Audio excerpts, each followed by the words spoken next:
کے پہچان میں وہی زینب ہو. بی بی نے دوسری سطر پڑھی. بی بی رو کہتی نانا تیری اذان بچ گئی میرا مؤذن مارا گیا. بی بی نے تیسری سطر پڑھی. بی بی رو کہتی نانا تیری نماز بچ گئی میرا نمازی مارا گیا. چوتھی سطر پڑھنے سے پہلے علی کی بیٹی نے گٹھڑی کھولی. گٹھڑی سے حسین کا تینوں والا کرتا نکالا.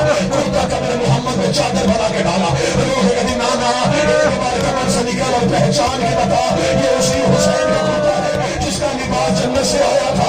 اس کرتے میں تینوں کے سوراخ تھے, تلواروں کے کٹ تھے, اکبر کے لہو کے چھینٹے تھے, قاسم کے لہو کے چھینٹے تھے. جب بی بی نے وہ تینوں والا کرتا قبر محمد میں ڈالا, قبر محمد سے آواز آئی زینب کرتا ہٹا لے, زینب قمیض ہٹا لے, زینب مجھ سے حسین کی قمیض برداشت نہیں ہو رہی. اب جس بندے نے گھر تک رونا ہے اب یہ رو کہتی نانا تجھے بیٹے کا کرتا برداشت نہیں ہوا. رات آدھی ہونے دے, میں اکیلی تیری قبر پہ آؤں گی. میں تیری قبر کا چراغ بجھا کے میں تجھے اپنا لباس دکھاؤں گی. تو پھر مجھے بتانا امت نے اتنا تیرے بیٹوں کو نہیں مارا جتنا تیری بیٹیاں. ایک منٹ اور سننا. نانا امت نے اتنا تیرے بیٹوں کو نہیں مارا, نانا کتنا تیرے بیٹوں کو مارا. نانا میں بڑی زخمی ہوں, نانا مجھ سے میرے درد سن. جب مصائب کے قرآن بولنا شروع ہوا قبر مصطفیٰ سے آواز آئی زینب مجھے درد نہ سنا. گٹھڑی اٹھائی سجاد بھائی, نانا کی قبر سے اٹھی, سامنے حسن کی قبر پہ نظر پڑی. حسن بہن کے درد سنے گا. حسن میں نے تیرے جنازے سے تیر کے اچھے تھے. حسن میں تجھے قاسم کی کہانی سناؤں. قبر حسن سے آواز آئی زینب مجھے درد نہ سنانا. سامنے ماں کی کچی قبر پہ نظر پڑی. لوگ کہتی اماں اگر باپ نہ سنے تو مائیں تو بیٹیوں کا درد سنتی ہے. اماں میرے تو بھائی درد نہیں سن رہے. اماں میں کربلا میں چھپ رہی. اماں میں نے غازی کو نہیں بتایا. اماں میں نے حسین کو نہیں بتایا. اماں میں اکبر سے زخم چھپا کے آ گئی ہوں. اماں نانا میرے زخم نہیں دیکھ رہا. حسن میری باتیں نہیں سنا. قبر زہرا سے آواز آئی زینب میری قبر میں بیٹھ جا. زینب مجھے جی بھر کے درد سنا. اب آخری ایک منٹ کروں گا جس بندے نے گھر تک رونا ہے. بی بی زینب رو کہتی اماں پھر سن میرے درد. اماں میں 28 میں جب آپ کی قبر پہ آئی تھی میں نے آپ کی قبر پہ بیٹھ کے وعدہ کیا تھا اماں میرا کچھ بچے نہ بچے میں تیری نسل بچا کے آؤں گی. ہاں زینب مجھے تیرا وعدہ یاد ہے. رو کہتی اماں ایک بار قبر سے نکل, وہ تیرا سجاد میں لے آئے ہو, وہ تیرا باقر میں لے آئے ہو. یہ کہہ کے بی بی اٹھ کے کھڑی ہوئی اپنے دامن کو چھاڑ کے کہتی نہ میرا آن آیا ہے, نہ میرا محمد آیا ہے. اماں میں تیرے بیٹے بچا کے لے آئی ہوں. اماں میں امامت بچا کے لے آئی ہوں. قبر زہرا سے آواز آئی زینب تیرا شکریہ تو نے امامت کو محفوظ کروں گا. روز کہتی اماں مجھ سے پوچھ تو صحیح تیرا سجاد بچانے کے لیے مجھے قیمت کیا دینی پڑی. آواز ہے زینب کیا قیمت دینی پڑی ہے. رو کہتی اماں حسین گھوڑے کی زین سے گر گیا. 3000 قاتل ہاتھوں میں نیزے لے کے تیرے سجاد کو قتل کرنے کے لیے خیمے میں آیا. اماں ان کے ہاتھوں میں نیزے تھے. اماں میری چادر اتری ہوئی تھی. اماں ان کے ہاتھوں میں لہو تھا. اماں میں اصغر کو دفنا کے آئی تھی. اماں میں جلے ہوئے خیمے کے اندر گئی. اماں میں نے زخمی سجاد کو اٹھایا. اماں کوئی بائیں سے نیزہ مارتا میں اپنا کاندھا آگے کر دیتی. کوئی بائیں سے نیزہ مارتا میں بایاں کاندھا آگے کر دیتی. یہ کہہ کے زینب نے اپنے سر سے چادر کو ہٹانا شروع کیا. روز کہتی اللہ وہ زخم جو میں نے عباس کو نہیں دکھایا اماں تیری قبر پہ دکھانے آئی ہو. اماں جس نے اکبر کے جگر پہ پرچھی ماری تھی اماں اس نے میری چادر کو نیزے سے اتارا. اماں نیزہ میرے سر کے اندر چلا گیا. اماں میں رو رو کے کہتی رہی غازی اور جس کی چادر